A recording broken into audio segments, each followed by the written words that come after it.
Stephen King looks like a skeleton now. A spooky, scary skeleton. Have you seen him lately? In recent years? I've not seen him recently. I don't feel like he gets photographed too often anymore. I know that I read I don't know. I read articles where people have interviewed him in recent years, but he looks like a straight up skeleton head now. Well, maybe he's going for that look. That's how he wants to go out. He got his face done. Oh, did he? No, I'm just saying. Whereas other people want to have plump lips, he wants to look like a skeleton. Or did he get his face undone?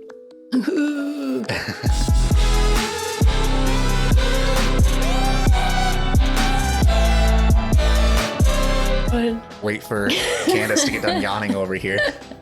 We're doing things a little bit differently this time around. Usually we wait for the kids to fall asleep at the end of the night to record these, and that's usually when we podcast. But it's morning. It's daytime. It's daytime, and the kids are in school. We're doing it a little bit differently. So I'm tired.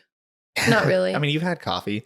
Yeah, I'm actually less tired than I am when we record at night time, so I don't know why we haven't done this before. I think the weirdest thing about doing it right now is usually we have a drink while we're recording, like a beer or a whiskey or... Yeah, because it's like a real... What are you drinking over there? It's just a can. That's why I got the koozie on, so it's between me and Jesus. Is it sparkling water? No. It doesn't smell like sparkling water. It smells like Oktoberfest. Oh. Well, so nothing's really changed then because you still have a drink. Yeah, I'm getting my hydration in. I'm trying to drink as close to a gallon of water a day as I can. How's that going for you? It's hard at first, but as you keep going, it's like you need it. Like you have to upkeep that or you feel not good. So over time, it's hard at first, but over time it becomes a little more limp. No. When you intentionally drink a bunch of water, you realize how much water you're usually not drinking before, if that makes sense. Like how much of your life you've wasted not drinking enough water.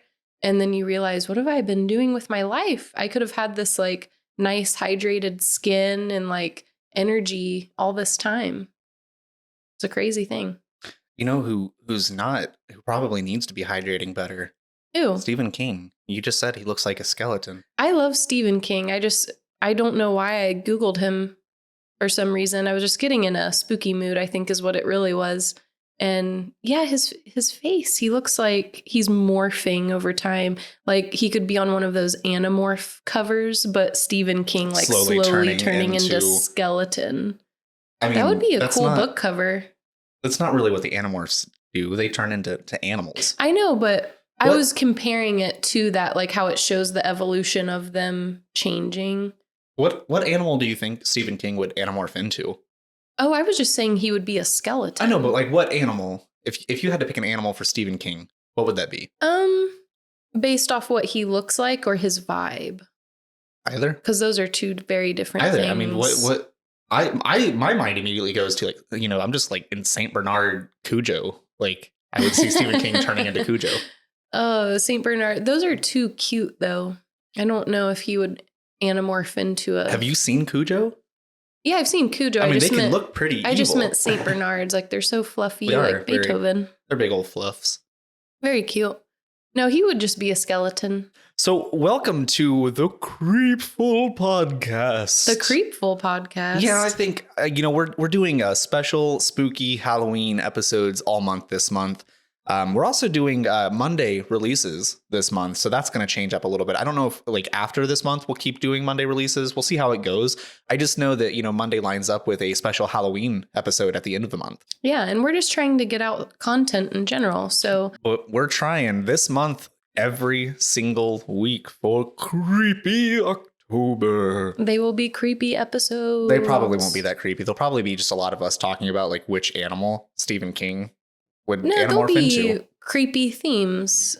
I mean, you're not going to be scared. Yeah. You're not going to be peeing your pants. You might. But... So I really, the next episode that we're doing after this, Kandace and I have been working hard Kandace has been working kind of hard. I've been half-assing, looking up some spooky urban legends and tales, and we're gonna share some stories in the next one. We're gonna have story time. So I think we might have to revisit doing a fireside episode for that one at nighttime. I was going outside. to suggest that we have to do a fireside. That was my favorite episode that we've recorded so far. Was the very first one.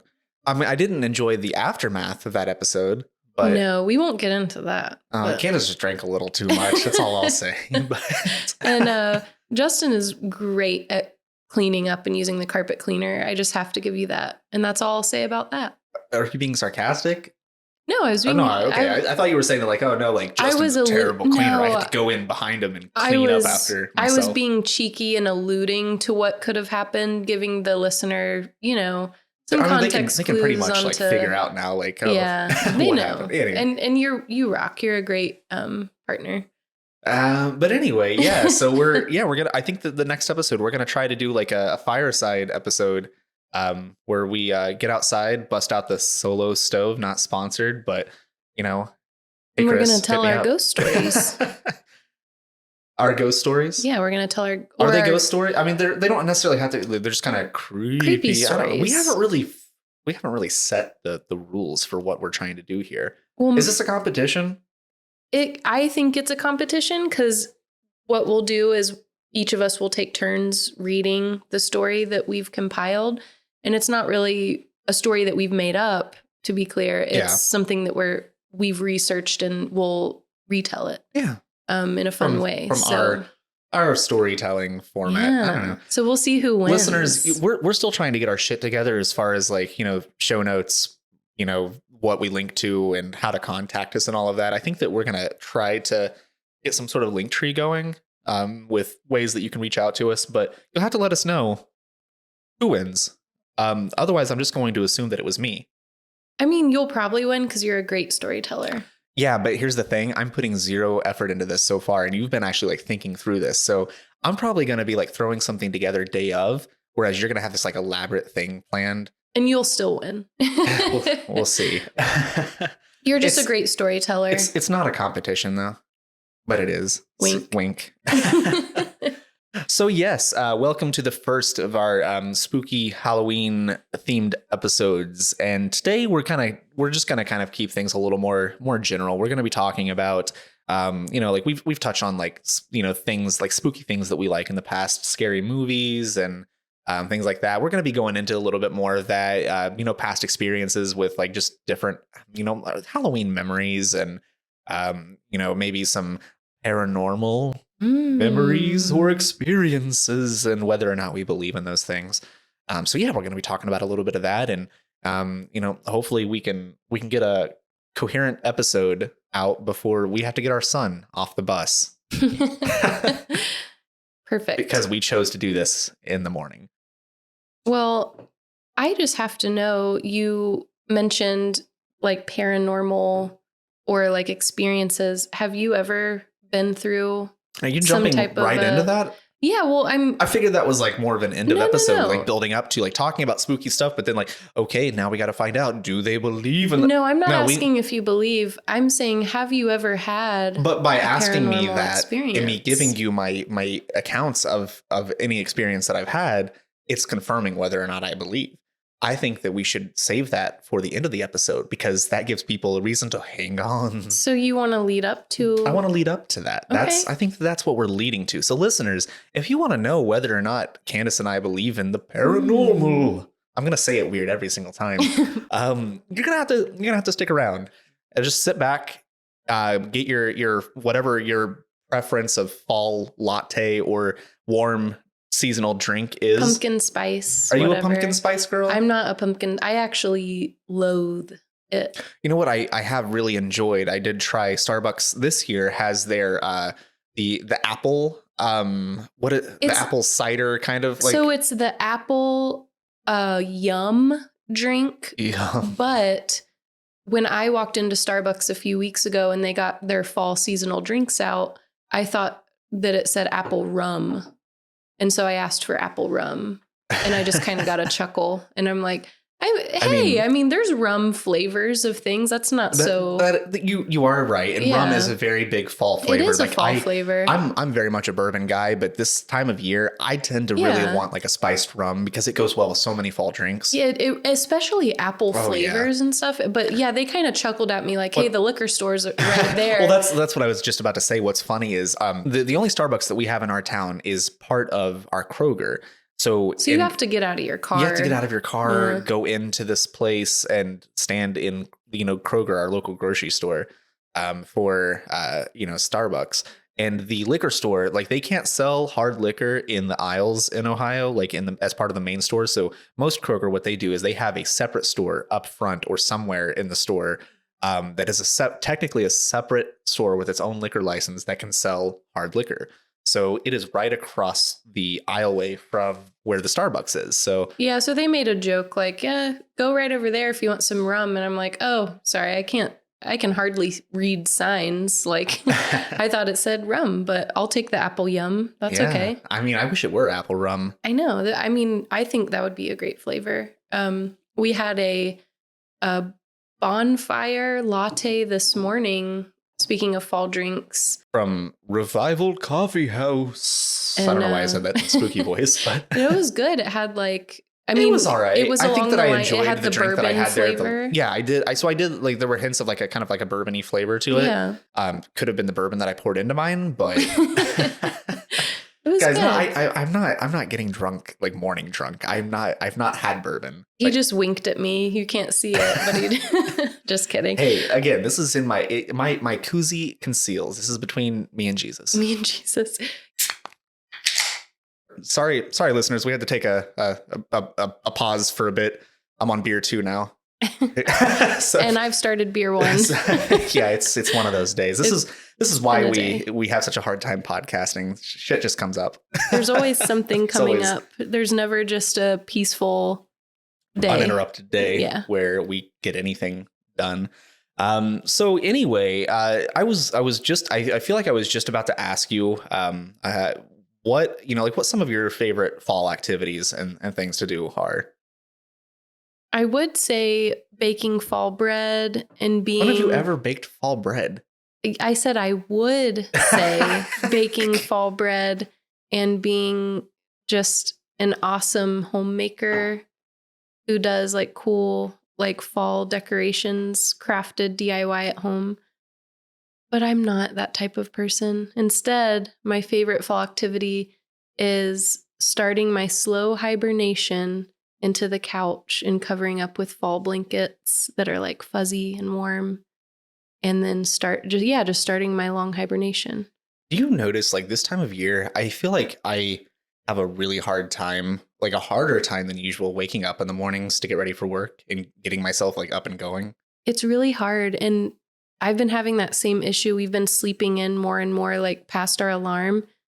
What is your theory? Is it because it's colder? Do you think that that's what it is, like in the morning? So for me, it's a few things. It's the temperature. Like, yeah, like my body is like, it's colder. And so I feel like more shut down.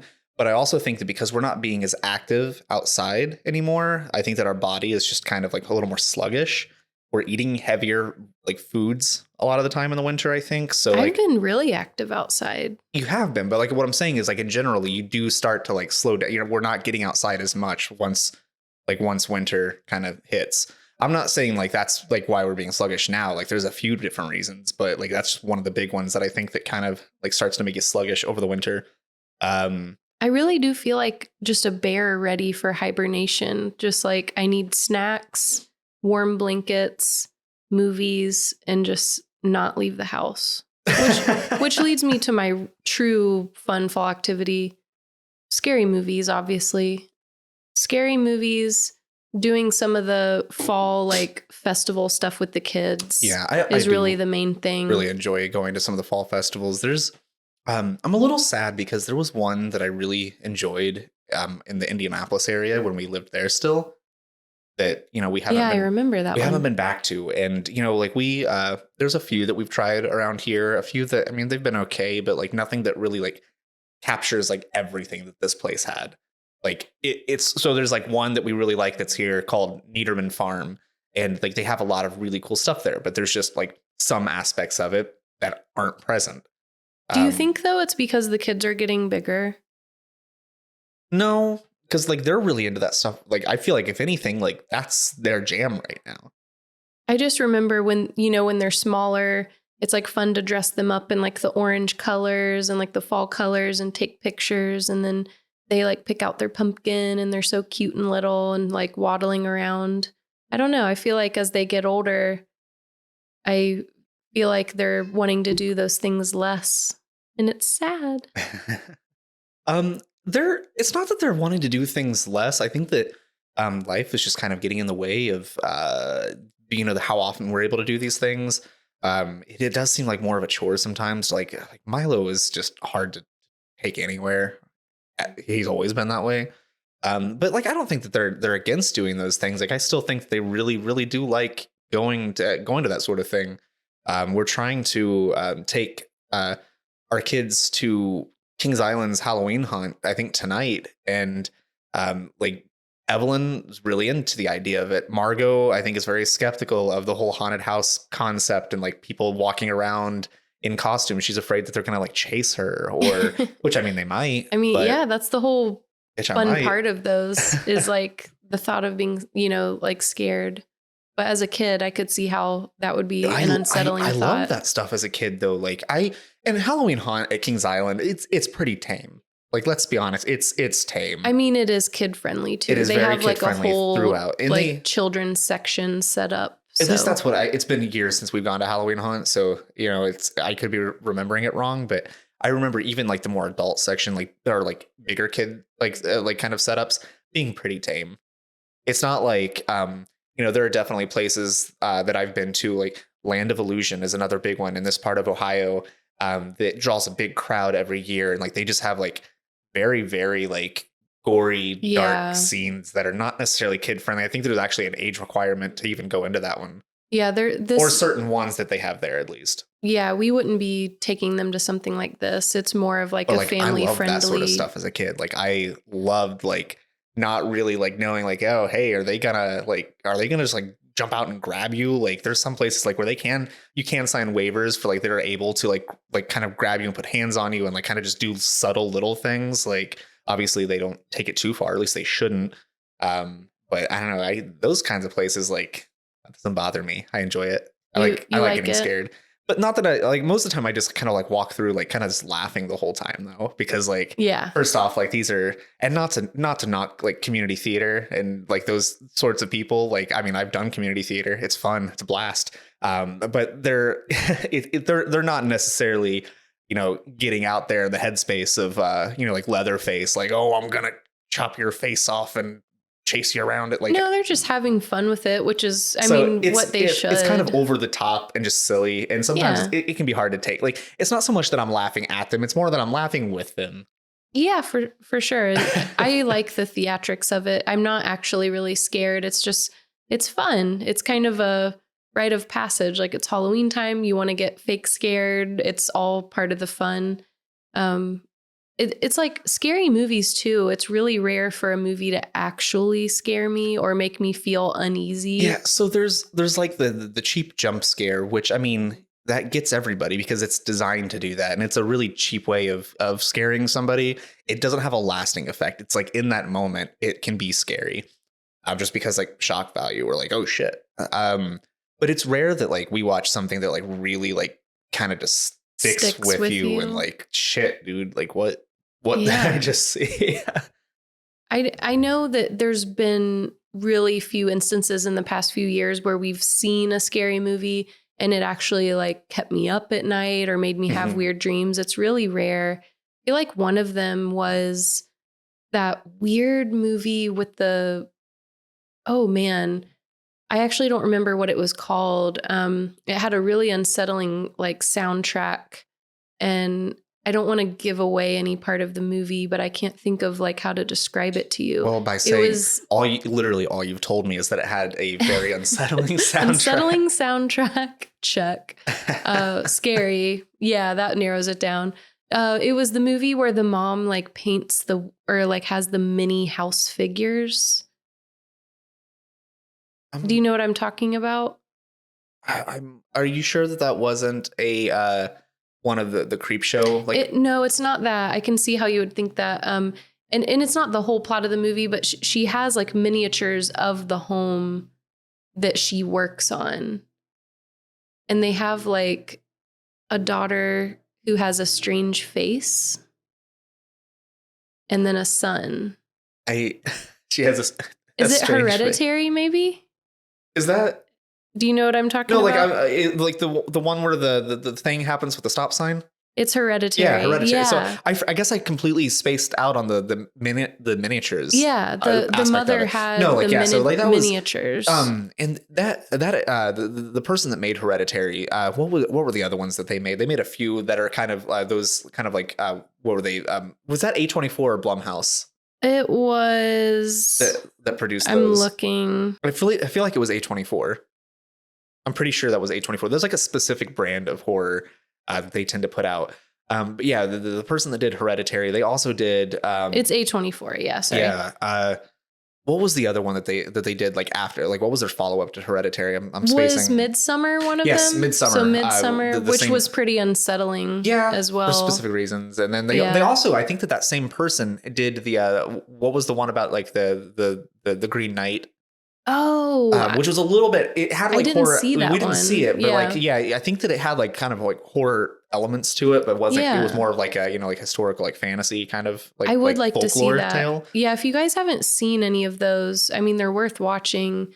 I liked Hereditary because I was actually, for whatever reason, I can't pinpoint why, I was pretty unsettled after watching that movie, and I had some weird dreams as a mother later. Yeah, I can see why that would be unsettling. It was just really strange. I remember opening my eye, like falling asleep that night, opening my eyes, and our closet door was open, and I just saw something in the darkness. And obviously, it probably wasn't real. It was just my like half asleep brain seeing things.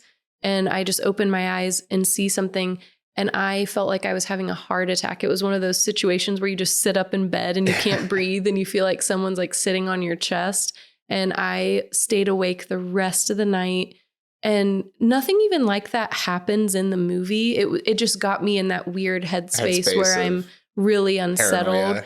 And which honestly, as weird as it sounds, I kind of love that. Like as scary as it is, like later, I love when movies make you feel that way. And it's kind of rare. I mostly laugh at them, kind of like the community theater volunteers. Like it's just like usually scary movies aren't scary and they're just a funny experience and fun to watch with people. There are definitely like, and that's the thing is there are times in our past, in our history, where the right movie has come out at the right time. And I think they've had huge impacts.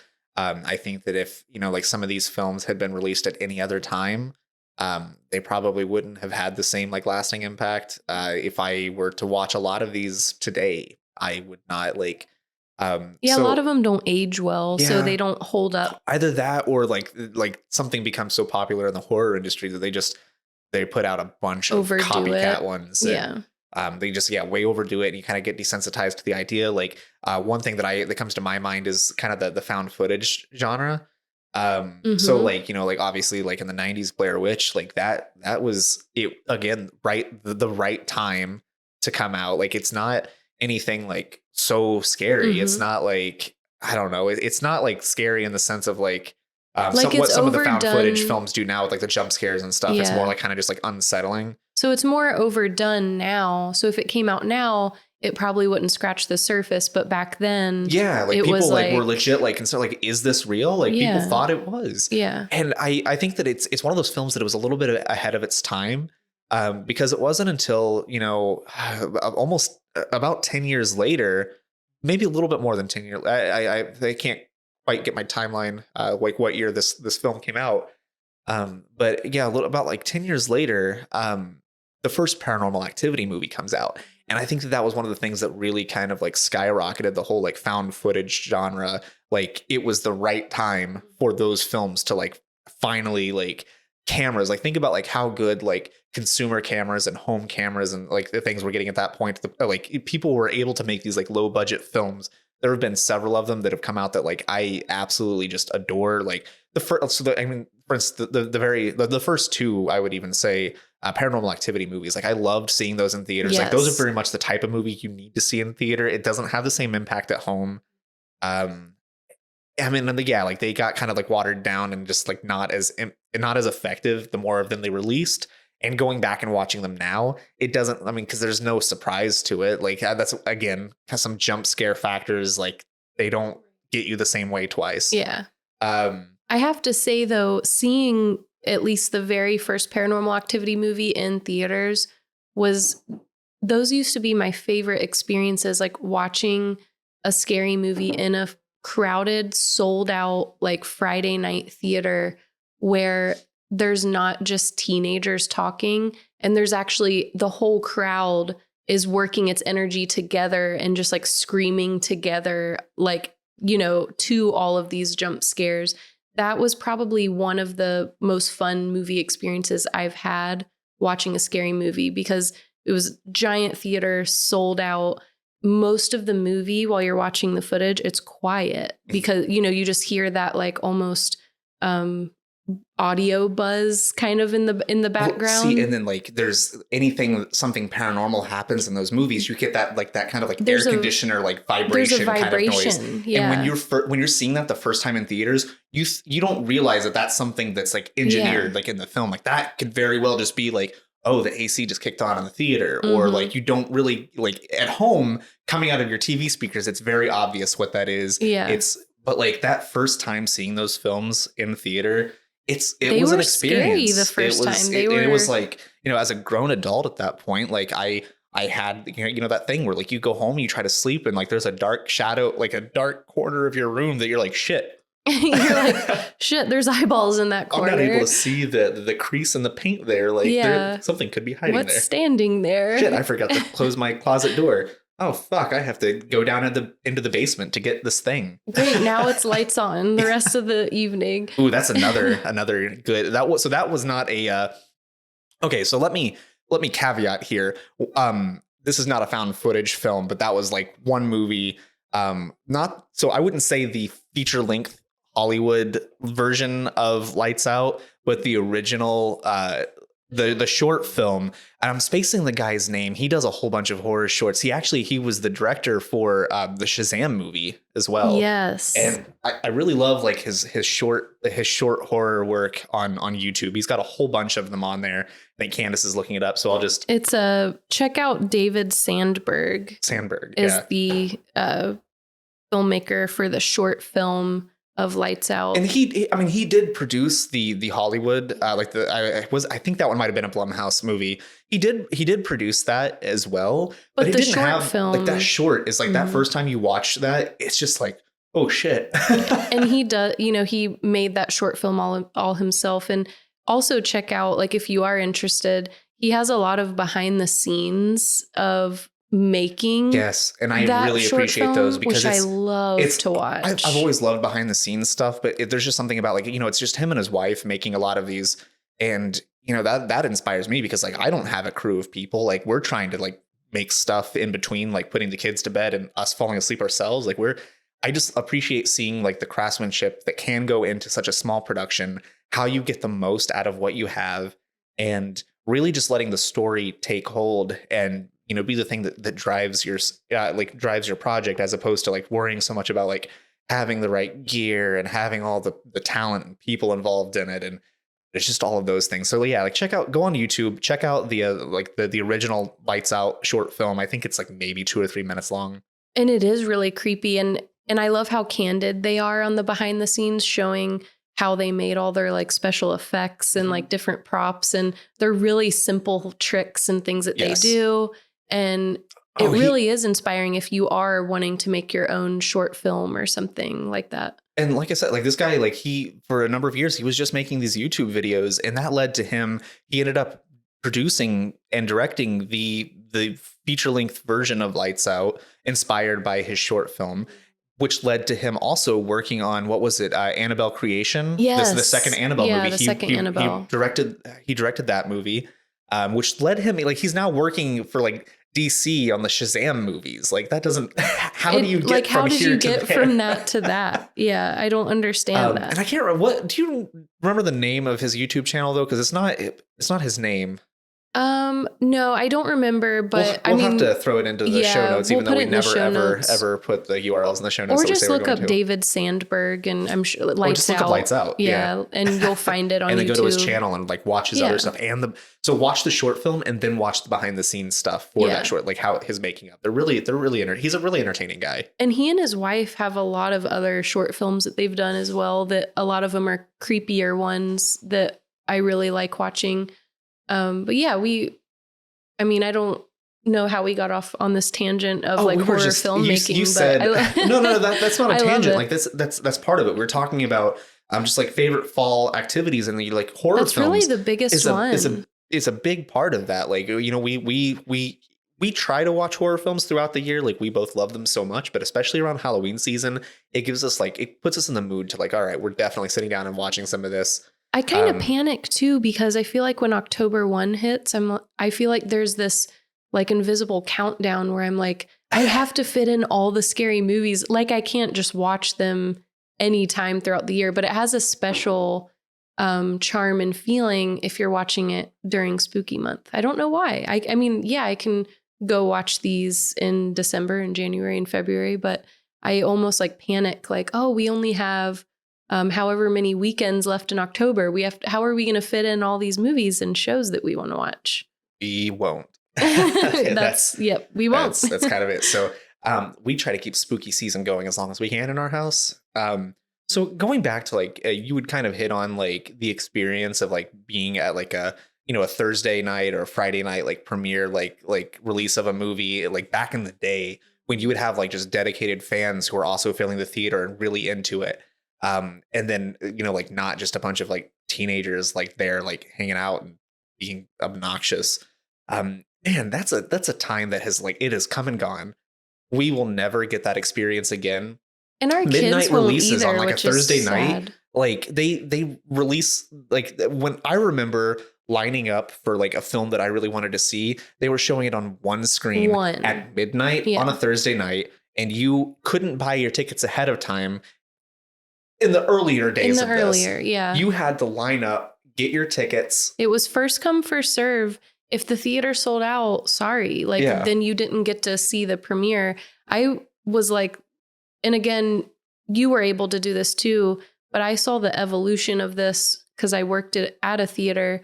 It started off like that, and then it changed to, oh, this movie's so popular, there's a demand for it, let's open up more theaters. Well, see, that came with the transition from film to digital. Because suddenly we didn't have to have the physical film reels to put this on multiple screens. So if we sold out one auditorium, we could open up another. Yeah. Which again, that was fine. Yeah. But as long as they weren't overdoing it. But then it got to the point where like, okay, you know what? We need to outdo this theater. So we're going to do a 10 o'clock release. Right. We're going to do an 8 o'clock release. You know what? Let's do 7 o'clock and make it to where all of the teenagers are like, Not only that, let's show it every half hour until midnight so that it's not even special. It's like you're not showing up to wait in line. Yeah, it's a little bit more convenient because especially if you're younger, it's Thursday releases, that's a school night. So it is nice to be able to fit in that movie. And if they can see it on Friday or Saturday or like whenever they get the chance, like it was in the old days, like let the people who really want to be there at midnight, let them have that opportunity still. Don't open up, let the movie come out to the masses on Friday. If you have a way of being there on midnight, let them do it. What's crazy too is the only reason why there were midnight releases was because technically everything came out on Friday. Yeah. So they would open it up at midnight. So it felt special. Like, oh shit, I'm cheating the system. I'm the very first one. And now if it's just showing in like plain daylight on Thursday, it's like, well, why then? Why can't you just open it on Friday then?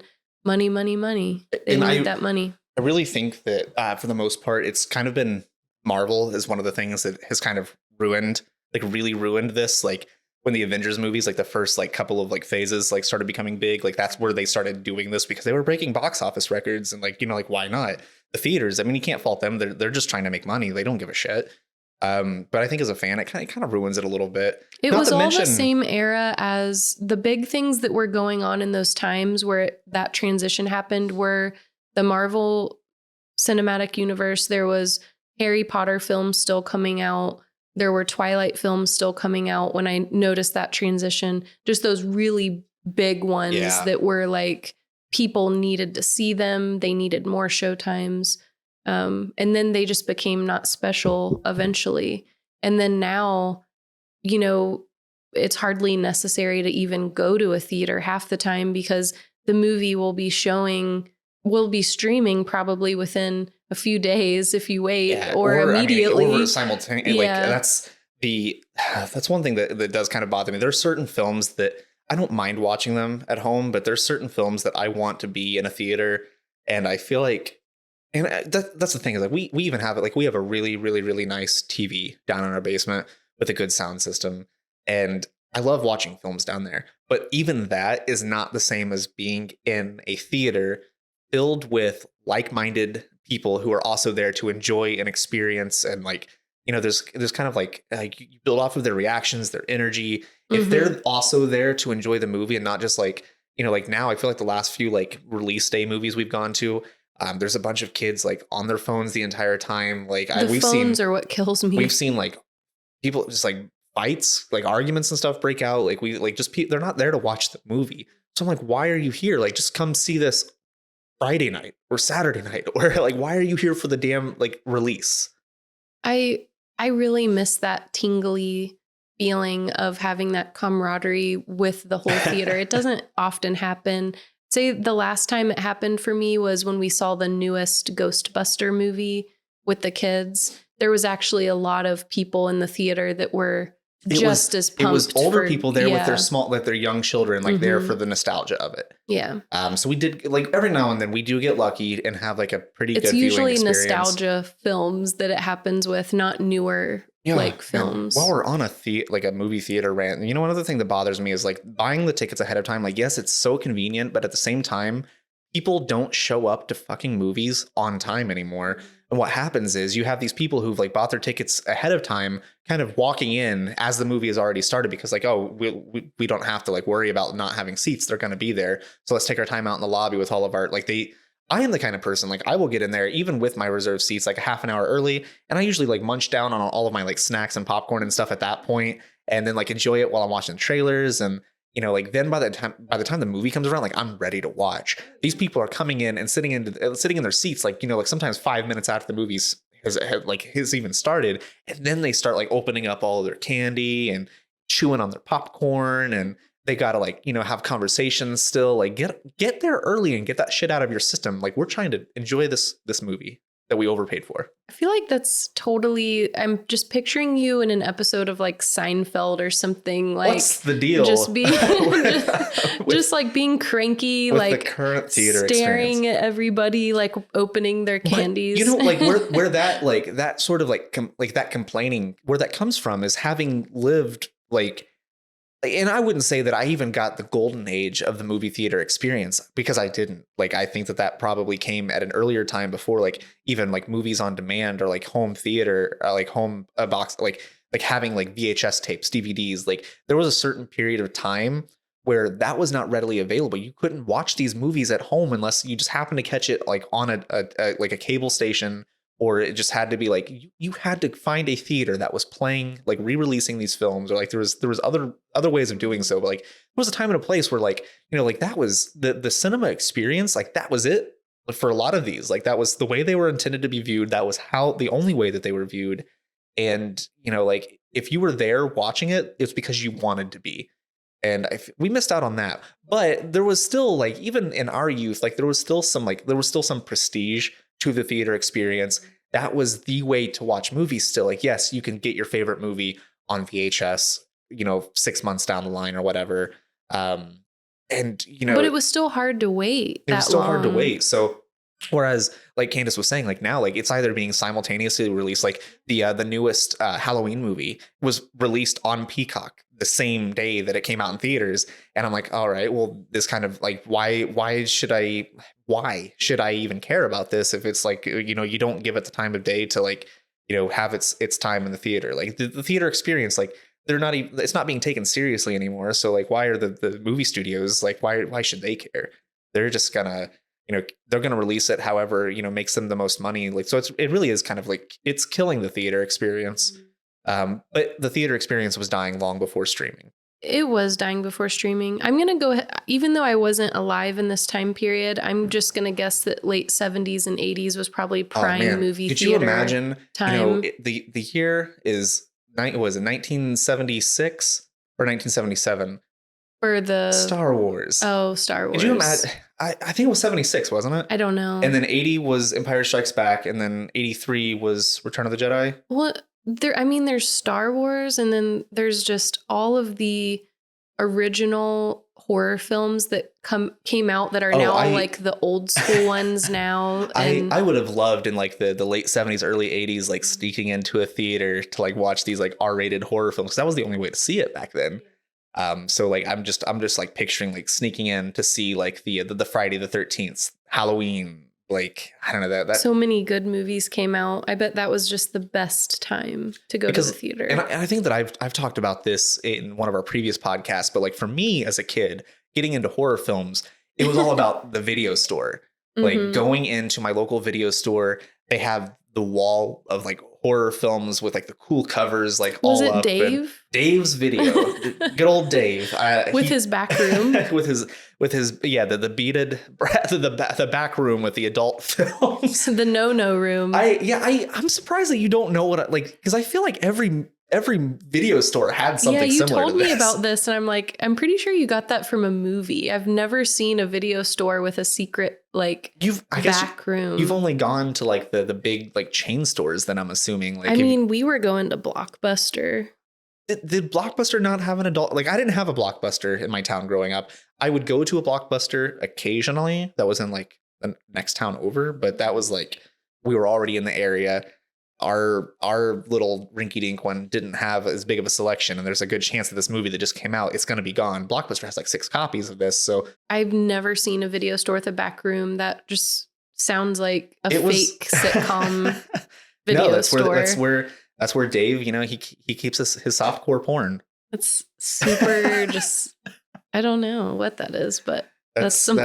That was a part of the time. But like that was my foray like into like horror films was just like, you know, I had this giant selection of VHS copies of horror films kind of at my disposal. But even that wasn't seeing them the way that it was meant to be seen. Like that's not seeing it in a theater. Like that's not like, you know, like on VHS, it was always like kind of just like gritty and dark and like hard to see, like especially nighttime scenes and stuff. Like, I don't know. I definitely, if I wanted to see a horror film, I definitely had to sneak in the theater, because otherwise, like my parents weren't going to rent that or let me watch that. I would have to sneak in and risk getting kicked out or whatever. Which is funny because I started working at a theater later, and I hated when kids snuck in the theater because it was just more work for me. But I did that all the time. It's just what kids do. It's a fun time.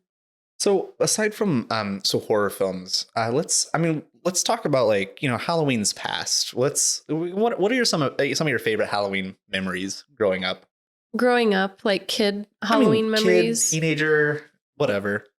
I would say, I mean, everything about trick-or-treating was just the best to me, especially getting to the age where you're running around your neighborhood and your parents are finally letting you go without them, as long as you're in a group with like your friends. Those were the best times. Like you're not too old to trick-or-treat yet. You're still a kid. I'm talking like 4th, 5th grade probably. And you just get to run around and like all night and just have fun. And then meet up with your friends after, and everyone dumps their candy out. Like everyone's just having a good time being a kid. We're getting scared. Back then, a lot more of the people in the neighborhoods would have like mini haunted houses where they would actually let kids come into their home or garage that they had like transformed into a haunted house. Now it's like, hey kid, come into my garage. Well, now I feel like that's not a thing. Like to the point where like they don't even let kids usually get very close to the garage. Like most parents, like they're sitting in their lawn chairs out at the end of the driveway. And yeah, you're like, oh, you don't have to come up to my door. Don't worry. Like you don't. Our neighborhood was wild. We would have like a few houses that we knew would have a haunted house. They would open up their front door and they had completely transformed the home, like put stuff all over the walls. They had the like fog machines going, scary music, jump scares. It was a haunted house in their home. So it's like, I don't know if that was allowed or if it's probably frowned upon now, but we had so much fun. And then at the end, they give you candy. So it's like, you're getting candy, you're having a good time. Yeah, I just love those times. It makes me sound old, but I just feel like things like that are not the same anymore. No. I don't know. And sometimes it's for good reason. There is a risk, like a lot with, like, obviously you don't want your kids going into strangers' homes, like unattended, like by you. And I understand that. I'm not saying that I wish things would go back to how they were. I think that a lot of it was more ignorance to like what people were capable of, not so much that things have changed. Exactly. And so I don't want to go back to having that ignorance, but I do wish for our kids' sake sometimes that they could have some of those fun memories that like really made our childhood. So I was thinking about this the other day.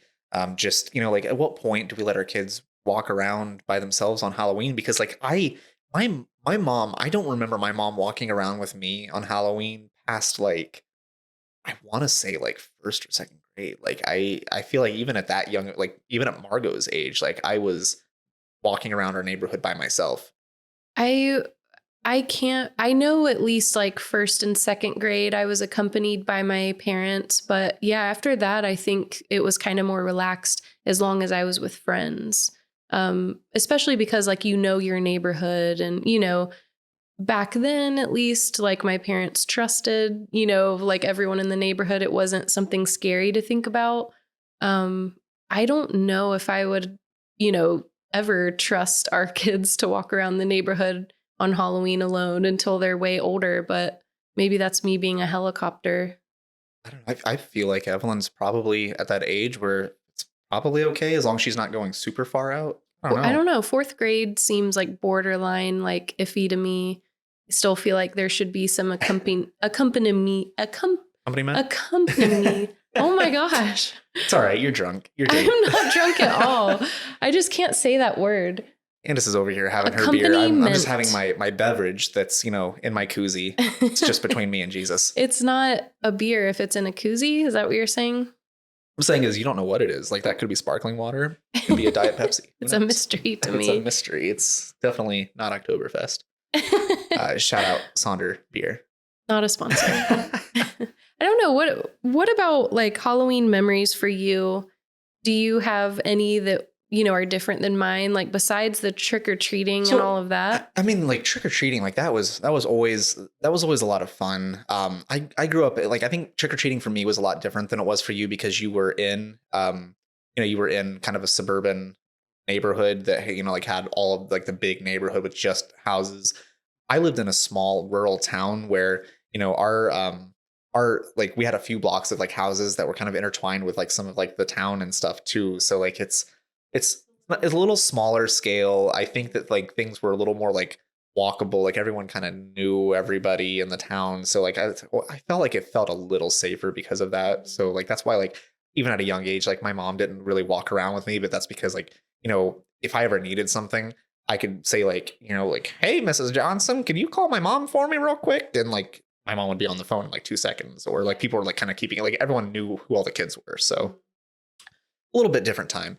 But I would say like some of like, aside from trick-or-treating, some of my favorite things about Halloween was when you started to transition out of those trick-or-treating years into those like early teens, like you're hanging out with your friends causing chaos on Halloween. Is that when you started smashing pumpkins? Oh, I mean, I was smashing all sorts of shit. No, like That sounded weird. Justin Smash. But anyway, like getting back to like kind of just getting into those like kind of like early teen years where like you're still being like, you're not too cool for Halloween, but you're not quite like dressing up and doing all of the Halloweening. So what do? You play pranks on people. You do like, I remember there was one year I was in probably 7th or 8th grade. My dad, he always worked second shifts. So he was like gone in the evenings a lot, and I was just home alone.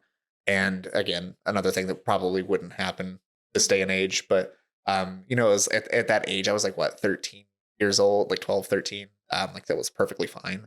But yeah, my dad was gone for work, and I was just at home by myself, and I hear noises coming from outside the house. And I step outside, and a few of my friends from school, like, they're TPing my yard. So if you like walked outside and you saw like a group of people like TPing your house, what would your first reaction to that be? It depends on the group. Like if it was a group that was like, oh, this group is bullying me at school, I'd be pissed or like upset. If it was my friends, I would be like, cool. So, I mean, I joined in. Of course. I helped them TP my yard because I knew my dad was going to be the one to clean them up. So, well, if it's your friends, it's like kind of fun. So you're like, hey. But then that led from like, like we went from TPing my house to like suddenly like we got one of their moms to like drive us around like out in the country. Like, so like we terrorized some friends that were like in my general vicinity. I love how this mom area. Is just for it. She's like, yeah, let's go terrorize so kids. Like, yeah, like, well, she took us out like more into the country, like so to some of the more like, like out there homes of some of our friends. And like we TP'd those houses. Like, she was our getaway driver. And, that will be me. There were fun times. Like I had a lot of good memories just like doing stuff like that. Like I remember one Halloween, a buddy of mine, like he'd just gotten his license, and his parents, for whatever reason, his parents bought him a fucking Mustang, like a newer Mustang. That's like 16-year-old. Like no, don't do that. But he was like being a huge dick about it. So we decided to humble him. We like wiped like Vaseline down like all over the car, so it was like slippery, and then we saran wrapped over top of the Vaseline. Did you really? And then like, yeah, then we like what a jerk. Oh man, it took him forever to get all of that off. And like I don't know that we ever owned up to like doing it. I think that he knew, but I mean, he was being a jerk first about the whole like just bragging about the car. So basically you guys were jealous that he had a new car. I mean, my first car, well, first off, when I first got my license, I was just driving my dad's car. Like my dad's always had more cars than he's needed. So my dad had like an extra car that I was like kind of just like driving around for a bit. But my first car that I bought myself, it was like $500. It was an Oldsmobile Delta 88. And it's just this, the fabric on top of it, like would have cigarette burns in it. Yeah. You'd have to like thumbtack it up because it would kind of just like fall down and not stay up. And my parents had one for a little bit when I was a little bit younger, and it was probably the same car. It had the same cigarette burns in the ceiling and the same exact ones. Man, I think who's going around doing this to our vehicles? I think someone had carved, because in the ceiling you could kind of, it was kind of velvety too. Someone had carved dick into the ceiling. Not a picture of one, but like the word dick, just like, well, maybe really it was big. His name. He was marking his car as Richard. Yeah, it was just like a mess. So it obviously like used to be hopefully like a teen's car. I'm hoping it was like a teen's car, but my parents got it as like a used car. Because for the longest time, my parents were a one vehicle like family. So if my dad was working, you guys couldn't do anything. Yeah. And that was before like home delivery of like groceries and stuff too. So my dad had just got like a cheap cash, car for my mom to buzz around in, and it was the dick one. So yeah, I have fond memories in that car. It was like comfy in the back with the velvet, and I don't know, I liked that. It was like deep red velvet or something like that. It was that was exactly the color of it was like that kind of like reddish, like not maroon, but like kind of just like this deep dark red, like. And it had that faint cigarette smell, but it was like oddly comforting. Mine had, like I said, I got it for $500. The lady that I bought this from was like 89 years old. Had, it didn't have that many miles on it, honestly. Oh, I was going to say, she didn't smoke in it for 50 years. Oh, she did smoke in it for, however many years, but she didn't drive it that often. But like, no, like oddly enough, that lady, like, I'm pretty sure she like smoked till she died, and she lived to be pretty old. So YOLO. YOLO. Yeah. Anyway, but yeah, like, no, I loved just those like kind of like, like pulling pranks with like friends and stuff. And then I remember when I got into high school, I was still, I love Halloween so much. I never stopped celebrating Halloween. Like some people like kind of went through phases where they didn't care about it as much, but like, so it transitioned from that to like, I was hosting these like Halloween parties at my house. They're like, no like drinking or anything like that, like going on, at least like not on the up and up, like up front. But like we would have Dave's like, back we room. would break our house into like different sections where like one room would have like, okay, we have a theme for this year and it's like slasher, like OG slasher. So like, it's just playing like Friday the 13th movies, like on like repeat, like one after the other, like all night. We'd have like order a bunch of pizzas and stuff. Like we'd have one room that was like video gaming. Like we'd have games, like a whole bunch of like Xboxes set up with like LAN connections. And like we would split the house up into these different areas. So for the people who want a game, it's there. For the people who want food, it's there. For the people who just want to like talk and stuff, like there's a section out back with a fire going. There's like, we would have these parties when I was in high school. Why don't we do this? Because we don't have friends. So fun. Listen, listeners, if you are into those things with the added benefit of alcohol as adults, hit us up. Come to our house. I think we just decided we're throwing a Halloween party. That just sounds like a party. But now we have to incorporate like a kid-friendly atmosphere too. I mean, that was a kid-friendly atmosphere. The problem is, I feel like the type of people we would have around us now are not kid-friendly. Oh, darn. At least not when they're drinking. Well, maybe we'll plan this for like 10 years from now. But no, like it wasn't quite those like the more college years Halloween parties where like you just got to dress up like a slutty Native American and or sexy ghost. Mm-hmm. My clothes are invisible. You're not dressing up like that, just going out and getting shit faced. Like you're just having a good time with like your close group of like friends from high school. And like, there might be like so-and-so brought like a friend or two of theirs by association. So like, you're not like super close with them, but you get to like make new friends. And it's just like, everyone's just having fun. And like I said, there was a little something for everybody. And I put those on every year, and I would get excited because like I would have like a theme every year. And so like for that theme, I would go around, I would like go like purchase things like I need to get all the Nightmare on Elm Street movies this year. Like, and just have them on repeat. So I love the social aspect of it, like getting into those years where you were just really like having fun with friends, and it wasn't like necessarily the kiddie like trick or treating anymore. Like I have fond memories of trick or treating. I love trick or treating with our kids, but I think that I like those years a little better. I don't have that same experience of like doing like pranking people on Halloween. Me and my friends didn't do stuff like that. When we were in that in-between stage where you were like pranking people like before you were doing big parties, we were going actually to the Kings Island aunt stuff. Like those were the types of things we would do. I grew up in a completely different environment where we didn't have anything like that. So we had to make our own fun, and we had a lot of fun. Yeah. We had fun though. I still have like, if we do the Kings Island thing tonight, it does hold like a special nostalgia for me, even though it's changed over the years, just because me and my, little teen friends would run around and just be scared and hang out with everyone we knew. You know what I just thought of? This was so in those earlier years of like, starting to hang out with like it being more of a social thing and not so much about the trick or treating. I just remember this was probably like 8th grade. One of my friends, his parents had like they lived out on a farm. They had a converted like barn that had like, couches, TVs, like all of that. So like we were like doing a similar thing where we were hanging out, like there's like video games and stuff going. But we had like a Halloween party that year. And like, I remember that was like probably the year that I was like seriously starting to like get into like dating and girls and stuff. And my crush was there, and we ended up like splitting off to like play like flashlight, like hide and seek. Yeah. Oh man, those were the days. Flashlight, hide and seek. Hide and seek, a.k.a. quote. No one's really looking for each other because you're paired off with your crush and you're just kind of gone for 3 hours. Gross. Gross. Man, that's fun times.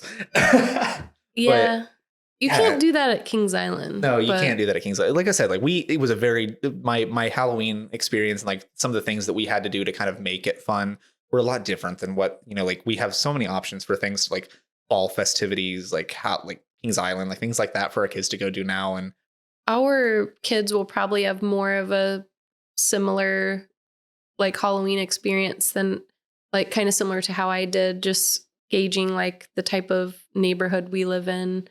Probably just trick or treating, going to Halloween festivals with friends. So I don't know. As long as they're not smashing people's property like you were, I'm all for harmless fun. I don't know how I feel about disappearing, playing flashlight tag for 3 hours. Yeah, okay. But So our kids are already like they're running around the neighborhood all the time playing like hide and seek and stuff, and they're starting to get to that age where like they've got little crushes and stuff, and I'm just like, nope, watching you like a hawk. You stay right there. Yeah, you're not playing this game. I know how this goes without us watching.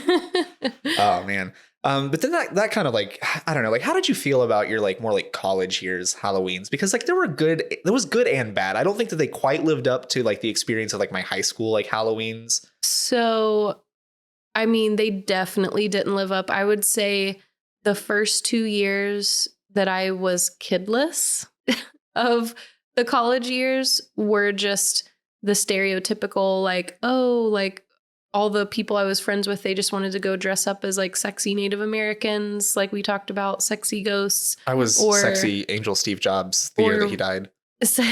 Well, I honestly can't remember any of my costumes, but it was pretty much just those like stereotypical, oh, we're going to play beer pong.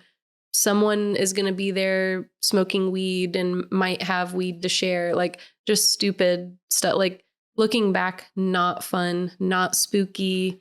Just like it people being like, dumb. How fucked up can you get? Yeah, how fucked up can you get tonight? Are you gonna make it back to your house with full clothes on still? Are you going to be puking all night? Oh, yes. Yeah. Like for me, it was just, are you gonna throw up all night? I only got like a couple of fun like drinking years of like college where going to parties, but looking back were not fun parties.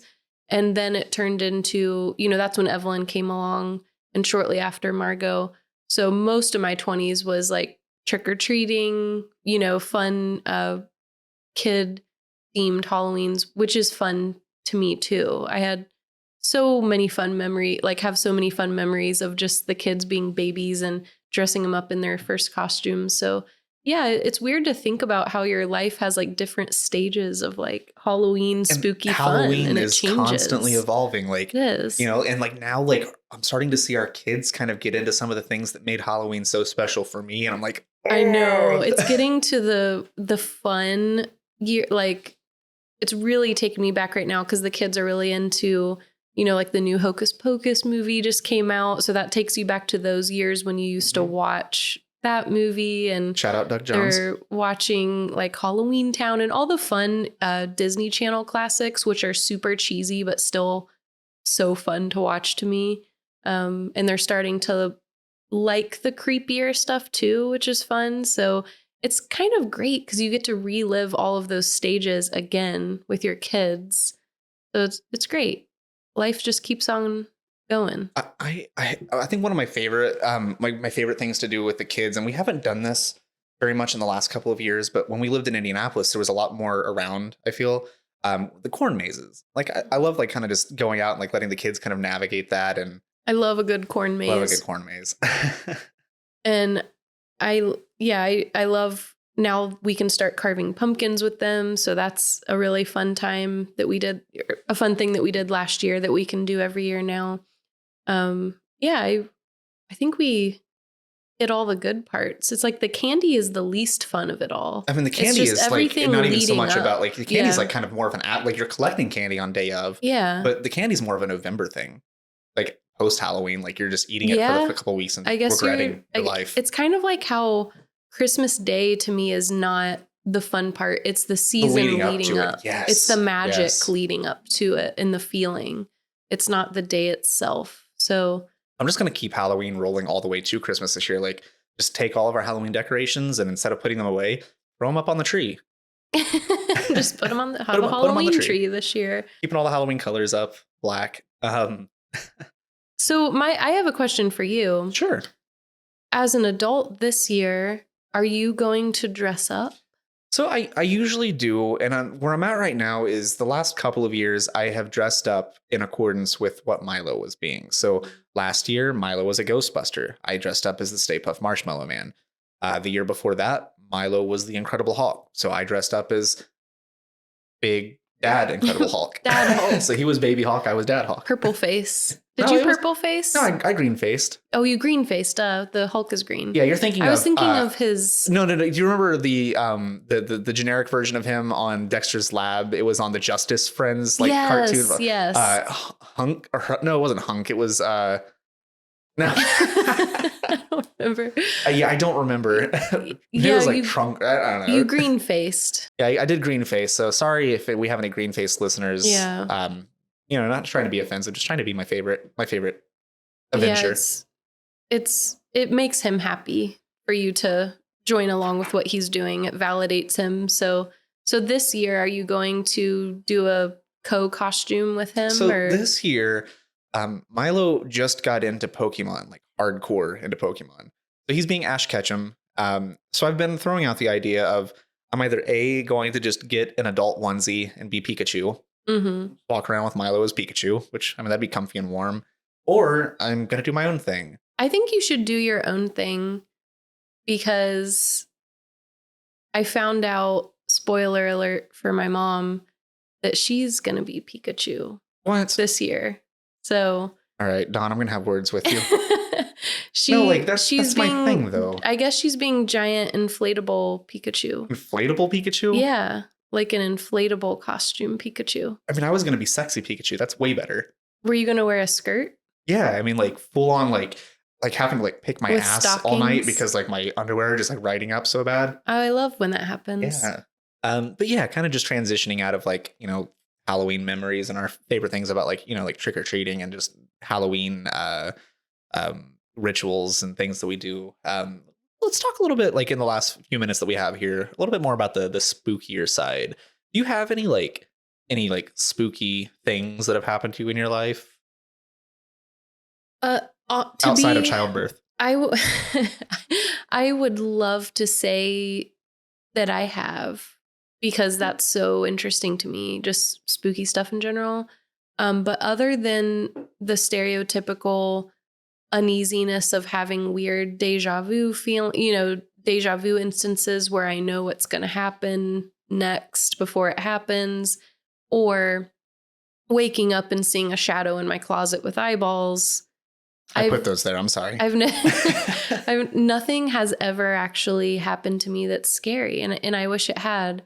The closest thing to something paranormal that I've ever seen, or witchy or anything, actually happened 2 days ago. And it wasn't even anything, I think. Evelyn and I were driving home from her dance class, and we're driving through, and on the side of the road, there was a group of about 10 adults in the grass, in somebody's front yard. And they were standing in a perfect circle. And there was something in the middle on the ground. And they weren't holding hands, but they were all holding their hands out, next to them. They were all in a circle. And then they were looking up. And so a prayer circle. It didn't look like a prayer circle because their heads weren't down and bowed in prayer. They weren't closing their hands. They weren't joining hands. Their hands were out to their side, open, and they're looking up, and there's something sitting in the middle. So we're driving down the road, and I wasn't gonna say anything because I was mostly driving, just focusing on that, and then see that happen. But then Evelyn in the backseat goes, "What's going on over there, Mom?" And I'm like, I have no clue. But to me, I was like, it looks like they're performing some sort of ritual or something. It looked weird and not normal. So that's I'm just joking. It really happened. I'm not joking that it happened, but I'm joking that it's a paranormal thing that I saw. It was probably honestly just some sort of a memorial that they were doing, or who knows what it was, but it looked weird, and the moon was above them. All I'm saying is I think they were summoning something. So yeah, other than that, nothing's ever happened to me that's kind of freaky and weird. This reminds me, this is also not a spooky story, but this reminds me of at one of my Halloween parties that I was having in high school. I had to run one of my friends home who actually lived in the next town over, which was 15 minutes or so. who they didn't drive yet, so I had to like run them home really quick. So I actually like left my party for a little bit to take them home, and the quickest way to get there is like through like some of these like country back roads with like corn everywhere. And as we were driving through, like I see like this like bright light coming from this field, and I'm like, huh, I wonder what that is. And as we get closer, there is a giant like, and I'm not shitting. So to give you some context here, I grew up in a rural town in Indiana. Very, very, very, I guess you would say not with the times. The next town over, Marion, Indiana, was the location of the last public lynching. You are not about to say what I think you are. There is a burning cross oh my gosh. in the middle of this field with just all of the farmers from the community, like their trucks and stuff, like lined up along the road. They're out in this field in full on like you're plan. Shitting me. I'm not shitting you. That legit happened. The year was 2007, I want to say. So as late as 2007. Was this on Halloween? This was on Halloween. Yeah. And I see a full on like Klan meeting happening out in the middle of the country outside of my town. So like in perfect view though of where people could see them. They didn't give a shit. That is so like, yeah, it was a really messed up thing to see. And like I said, like they weren't trying to really hide it. Like they were there. That was one of the most messed up things I've ever seen. That is a really messed up thing.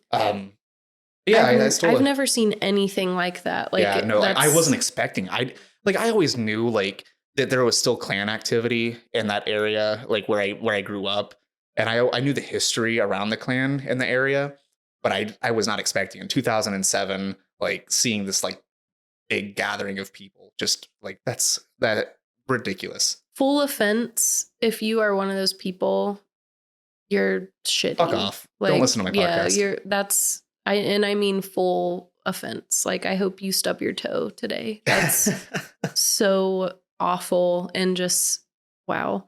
Yeah, I've never seen anything like that. And I really hope that I never do. And on Halloween, come on, to taint Halloween. Don't taint that holiday with that. Like that's not what that's for. They taint us because they ain't us. That's so frustrating. Wow, that's crazy. Yeah, the group I saw, the circle, I don't think they were Klan members, but it was really they're doing something really weird to where like my 9-year-old's like, what's going on there? And I'm like, I could not tell you. On that same night, just to kind of keep in the topic of like just stupid things that you would do as a teenager, I stole a shopping cart. What? So you stole a shopping cart? I stole a shopping cart. Was this after you saw the Klan members? This was actually, yeah. We dropped my friend off who couldn't drive yet. And I had a few friends like in the car with me as well. And we were passing like this, like kind of just like store. Like we had this little, like, it wasn't, so we were such a small town. We didn't really like have like Walmart or anything like that. We had like a smaller kind of like more like retail centered store that wasn't a grocery store. Kind of, yeah, Dave something kind of like that. Too. No, it wasn't. I don't even remember the name of it, but there was a shopping cart, like kind of just like out, like way away from the store. And I'm sorry I make fun of your town. I feel like it needs to be made fun of. Like I just told you that the Klan is still alive and well. At least 2007, the Klan was still there. It probably still is, or all of those people are dead from heroin. Oof. So, but yeah, I stole a shopping cart that night, and that just sat in my garage for like years, I think. Wait, what was the purpose? Like, why did you steal it? In my mind, I was like, Jackass was really big back then. So did you do anything? Oh yeah. We I remember like, we straight up shot a video of us like my friend Thorne getting into the shopping cart and us like just pushing him around town and like running him into stuff and like hurting him. We did stupid shit like that. I don't regret those stupid things because like that's what got me into filmmaking.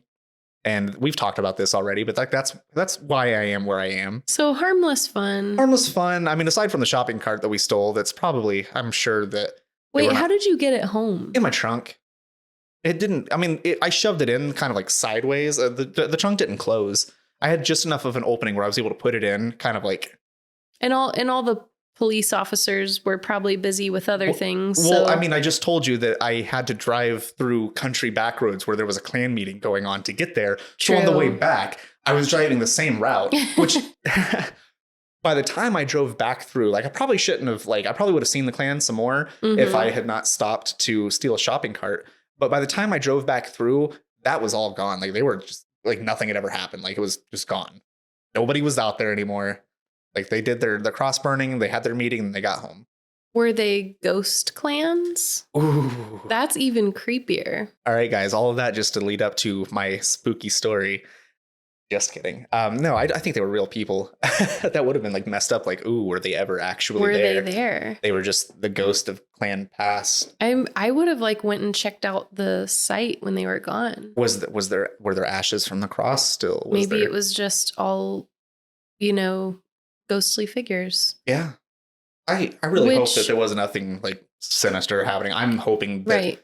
And I'm not hoping that this, like, it upsets me that this was happening at all. But I hope that it was just like they were out there just doing their stupid bullshit. Yeah. And it wasn't like harming anybody. I mean, not like physically. Not physically doing anything to anybody. Like I said, like there's some bad history around there. But so speaking of talking about ghosts, is it okay now for me to ask you if you believe in ghosts or paranormal activity of any kind? So there's a part of me that wants to believe. And I think that that's always like, that's always been true. Like I've always like, I love like, as far as like horror films and like spooky things like that, like the paranormal has always been like what I've been most drawn to. But it's because I am in watching a movie and going through those experiences, I am able to suspend disbelief.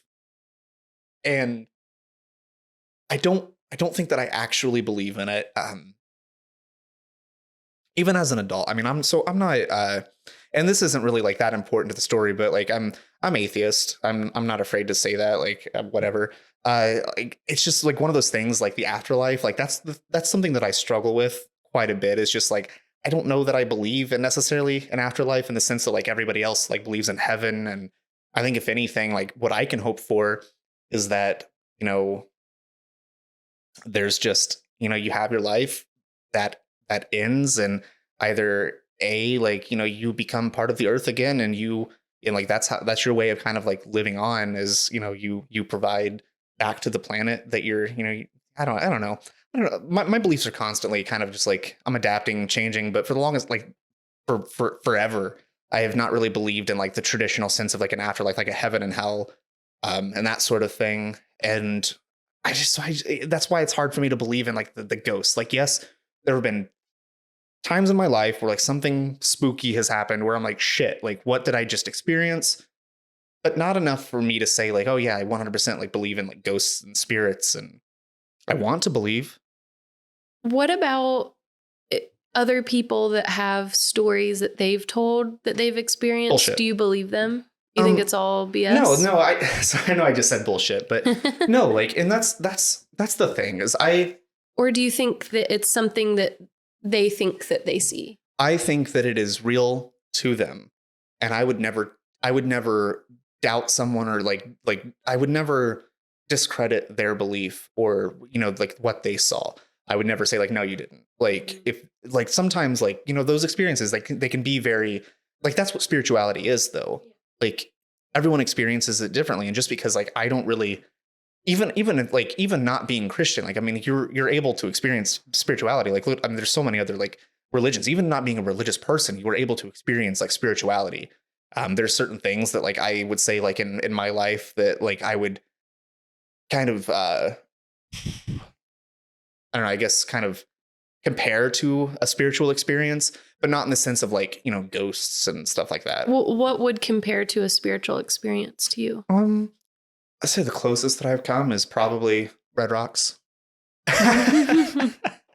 So like music is more. No, like, yeah. So, I mean, just, for me, it's kind of just getting in touch with it, just like being in the moment, like in something that you're experiencing it, and having like this shared energy between people. And I think that that's like the closest that, and again, I joke that like, oh, Red Rocks, like, no, like that really was like in a sense for me, a spiritual experience just because like it is all of these people in one place at one time, this surreal kind of like atmosphere and experience, like everyone kind of like in tune with each other. And concerts, music does that to people. And I think that for me, like that can kind of be described as a spiritual experience. It absolutely, I mean, there's something to be said with a lot of people in the same mindset, in the same place at the same time. That's what church is. That's, that's probably why people have such a spiritual feeling at church. I think that when there are groups of people seeking the same thing or in the same mindset, you're feeling that energy. And I think it can be a spiritual, event, even if it's music or especially music, in my opinion. But yeah, I think that's a good comparison. What about when we went on the ghost tour in Colorado? Oh, that's not that. Yeah, I did not think that you saw a ghost at all. You even looking at the photo, you don't see that.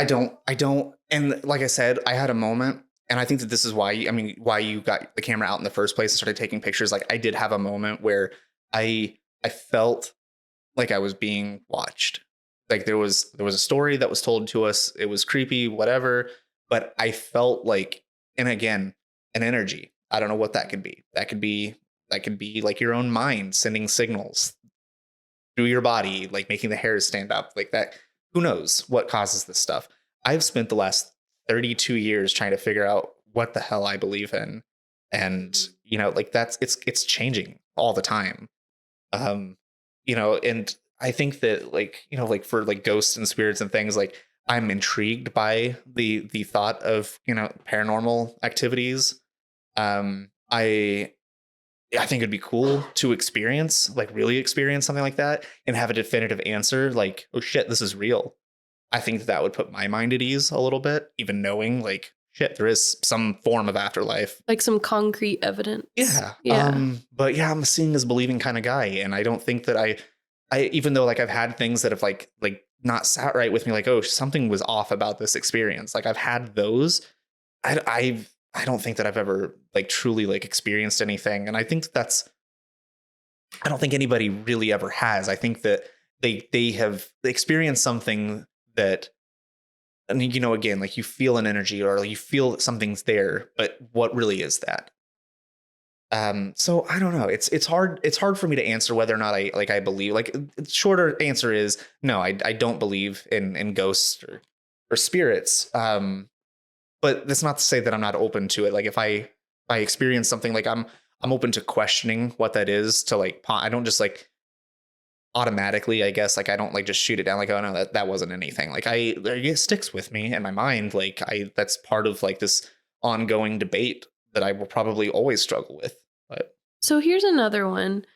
There's some people that are famous for being able to see spirits or like being like psychic or something like that, to the point where like certain police forces will put their trust, like their last resort trust sometimes in some of these people. And sometimes they're right. Do you think those are lucky guesses or intuition? I think that there are certain levels of, I guess you would say clairvoyant intuition.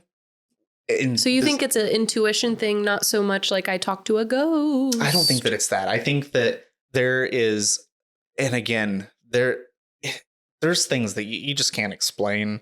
And I don't know if that's spiritual or what it is, but sometimes like people, they just have this very strong calling or gut instinct or intuition that points them toward clues that maybe other people aren't able to see. And I think that that's really, it's kind of just this ability to kind of like look at the show Psych. That whole show is based around like this guy with this like photographic memory. And he's like hyper observant. Yeah. And he's playing it off to everybody else like, oh, like I'm a psychic. Like, yeah, I don't know. I think that some people are just more in tune with their surroundings and are able to see things that others aren't able to see. And they just get these kind of like feelings where like they might not know that they're right, but like it turns out like it got lucky. I don't know if it was a guess or if maybe they know, but they can't, like the proof isn't quite there. So they take a leap and like it turns out to be right. I don't know. But I don't know. Interesting. I think you and I are kind of on the same page with the ghost aspect of things. You know, are there spirits walking among us? I don't know if I believe that. I haven't experienced anything like that.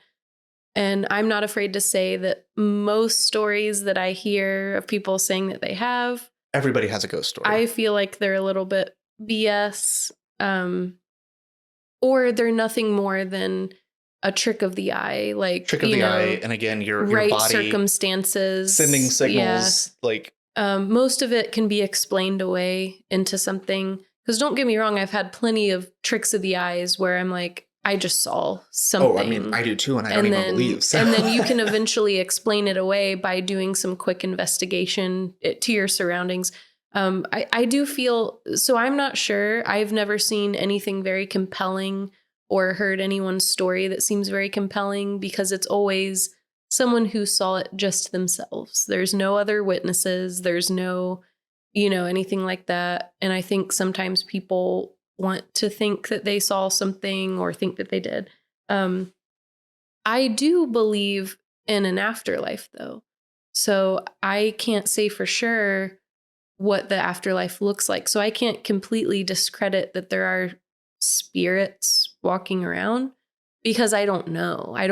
There's no evidence telling me one way or the other. And again, this goes back to like what I was saying, like all things are, we're made of energy and matter. Right. And that doesn't just go away. I mean, energy, I do believe in, I believe in going to somewhere where horrible things have happened. Oh, yeah. And feeling that horrible energy. Mm-hmm.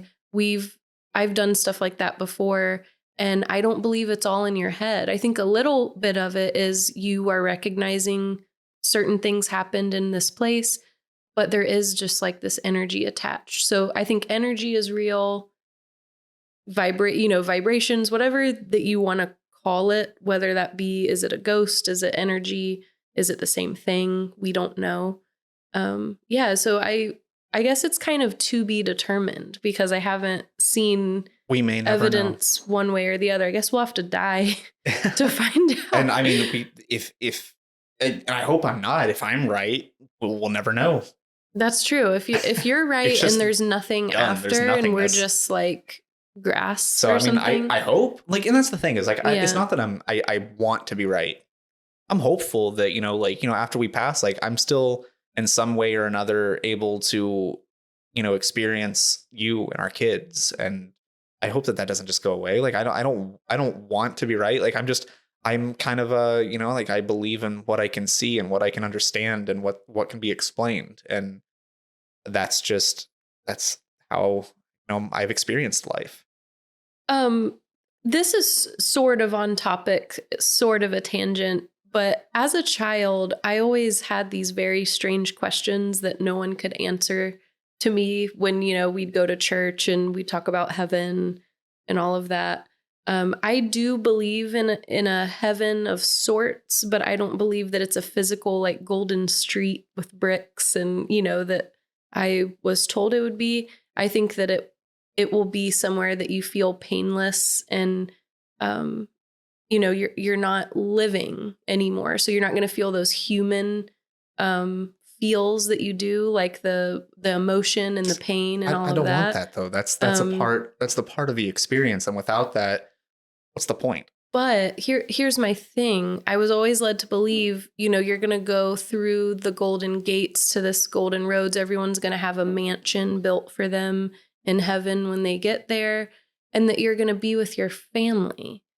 But my thing is, what does that mean? Because I've seen situations where, who's to say that their heaven is with us? Well, like, yeah, that's what I'm saying. So what if you say my dream when I die is to be with my kids, but what if my kids didn't enjoy being with, and I'm not saying that they don't like me. No, but I get, I'm saying, what if my trust kids... me, I get that. Yeah. I really do. Like, what if my kids' idea of heaven and the afterlife is not being with me? So if, let's say that there is an afterlife where you are with your kids, is that really your kids then? Or is that just it an image of my kids, like a fake version of them? So that's why I'm like, there's a lot of plot holes here. Kandace just she cracked it. When we die, we are uploaded into the Matrix. Well, I mean, this was the 7-year-old version of me that cracked this. So I'm asking like, hey, what if you really like this friend and want to see them in heaven, but they hate you? And all I was told was, oh, you'll be with your family and you'll be happy forever. But it's like, what is family though? Even like living, like we're constantly questioning what is family. Yeah, like what is family, and then the value of family. I think is changing for our generation versus past generations. And so, what if there's like a toxic person in your family that you don't want to see in heaven, but they really want to see you, or maybe a spouse that you do not want to be with in heaven. In talking about like heaven and hell, like what if there is somebody that you want to be with, but they didn't make it into heaven. Mm-hmm. What if they're not there? Like, so how is that heaven for you? Yeah. Like what if? So the best way that I could describe it is it's not going to be them. It's a parallel of them, or almost an image of them created for you. And that's sad. That's not real. It's really sad. That's why this right here, this is real. And I just try to like, I don't know. I'm probably wrong. Who knows? Like of all the religions out there, one of them's got to be onto something. So who's for me to say, like, be the asshole that says, like, there's nothing? Exactly, yeah. So I just try to take advantage of the fact that I know that I'm here right now and that this is real. And I try to make the most of that time. Also, though, if you're wrong, do you want to see me in heaven? Because I need to figure out my future plans. If you don't, I'm going to make some new hopes in here. Just let me know. I mean, let's meet up, once in a while. Like we'll go hunting. We'll feel it out. We'll go hunting. I feel like that's something we'll have fun doing. Who would you hunt? Well, it depends. Would you hunt your kids? I mean, like, not in a bad way. I don't feel like any ghost intends to haunt their kids in a bad way. Like they just want to be close to their family. I would want to see like how they're doing. I'm sure that their kids probably are not enjoying. Say like, oh, my dead mom from 10 years ago is like staring at me in the middle of the night. Like, I hate that thought. There's so many things that you like can't do by yourself in the dark without thinking, what if my grandpa's here? Oh man, you just ruined nighttime activities for us. That's what I'm saying. Like that's where all the plot holes come in with ghosts. There's so many of them. So many. You can't. I don't know. But yeah, if I were a ghost, I would like to check in on my kids. I'd make sure it was like before 7 p.m. I would make sure make it kosher. I wouldn't go like in their bedrooms, or I would just like peek in, be like, oh, they're having dinner. They're so sweet. Like, I'm glad they're having a good life. Or, I'd shake my head at them like, come on. I mean, I'm sure that there's probably something like, Heaven Instagram where you're able to kind of just see like their social media, like what's happening on Earth. See, that would be really convenient. But would it be real though? Because you see how people, their Instagram is not the real genuine them. I was kind of picturing like Wicked Witch of the West, like crystal ball. Oh yeah, no, like kind of just peeking in on what they're rubbing doing. Your balls and seeing what's going on. Yeah, to rub the balls, peek in on what your family's doing. Mirror on the wall. Here's in my the ball. Balls. mirror in the balls. Yeah. All right. Well, we're gonna start wrapping this up. But listener, like this got into kind of a heavy topic, and like we might talk about this down the line a little bit more if that's something you guys are interested in, or if we have a guest that is willing to come on and talk. Like we're open to all views and opinions and beliefs, and I also don't want to. I hope that what I said didn't scare anyone off that has had a paranormal experience. And that's exactly it. Like I would love to hear one. All I can say is that I have, based on my experiences and what my belief system is, this is how I perceive things. And that might be different from for another person. What might be very real to you might not be real to me. And that doesn't discredit what you've experienced. And I want to have you on the show and talk about these things. We would love to hear it. I'm not going to put down like somebody else's beliefs and like what is very real to them. Like just because it's not real to me does not make it, unreal to them. And so yeah, I hopefully you guys aren't like thinking like, oh, they're just a bunch. Oh, Kandace is not, but like Justin's just an atheist asshole. Like, He is an asshole, but that's I am an asshole, but it has nothing to do with my belief system. But yeah, like, no, this was the fun chat. We got a little bit of nostalgia and just Halloween past. We got a little bit of the spooky. It was a nice way to kick off our Creepful themed month. Creepful podcast. Yes. So yeah, thanks for listening. I am Justin. I'm Kandace. Keep it creepy. Fill your candy bucket. Creep your. Bye. And don't burn crosses. That's really weird. I'm cutting that out.